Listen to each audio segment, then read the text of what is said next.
Lent reflection, the choice that defines eternity.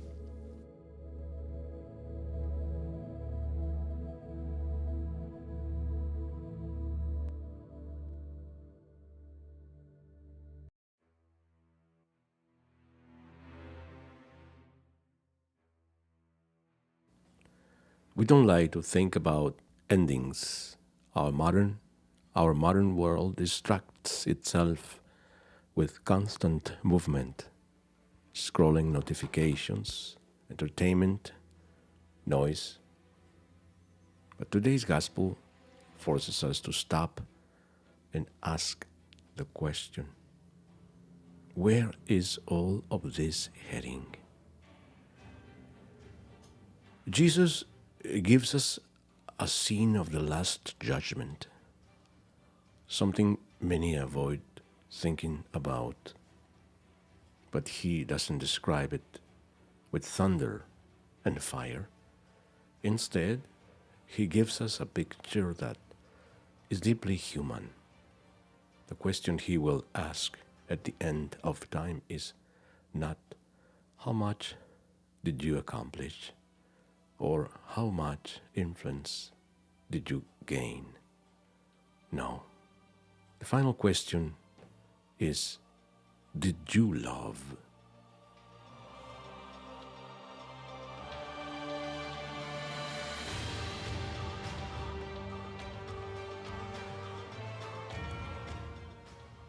I was hungry, and you gave me food.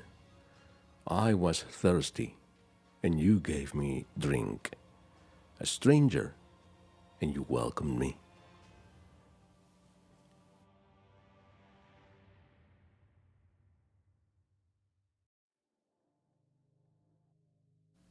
For centuries, the Church has proclaimed this gospel, calling people to conversion, to holiness, to love in action. But how do we present this reality to a generation that is skeptical of religion, that often sees the idea of judgment as outdated or even oppressive? Perhaps the key is not fear, but invitation. The gospel doesn't just speak of judgment, it speaks of destiny.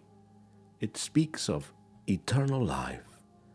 And deep down, every human heart, no matter how modern or secular, longs for something beyond this life. We see this longing everywhere.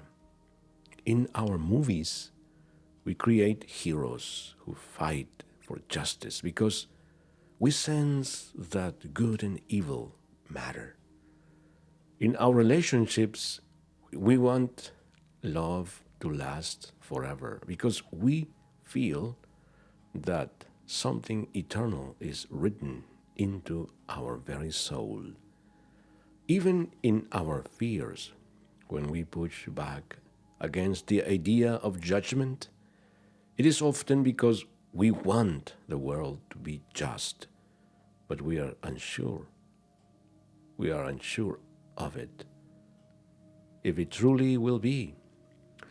Jesus' words today reminds us that eternity is real and not just an idea, but in a deeply personal way. The choice we make, the way we treat others, the love we give or refuse, it all echoes beyond this life. Here's the interesting part, the beautiful part. The gospel is not just a warning. It is a call. It is a vocation. It is about the invitation to step into a life that is bigger than ourselves, to be part of God's story, to recognize Christ in the least of our brothers and sisters. The modern world doesn't need more debates about religion. It needs witnesses. We know that. People who live this gospel in such a way that others say, there is something real here, something that makes life worth living.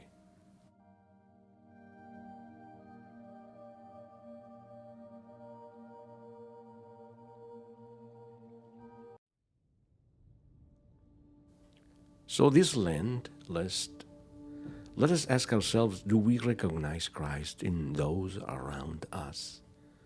Do we live with the awareness? Do we live with the awareness that eternity is at stake, not just as a future event, but as a reality breaking into our present? And most of all, do we reflect to others the kind of hope that makes them want to be part of the kingdom that Jesus has prepared from the foundation of the world? Because in the end, eternity is a choice we make today.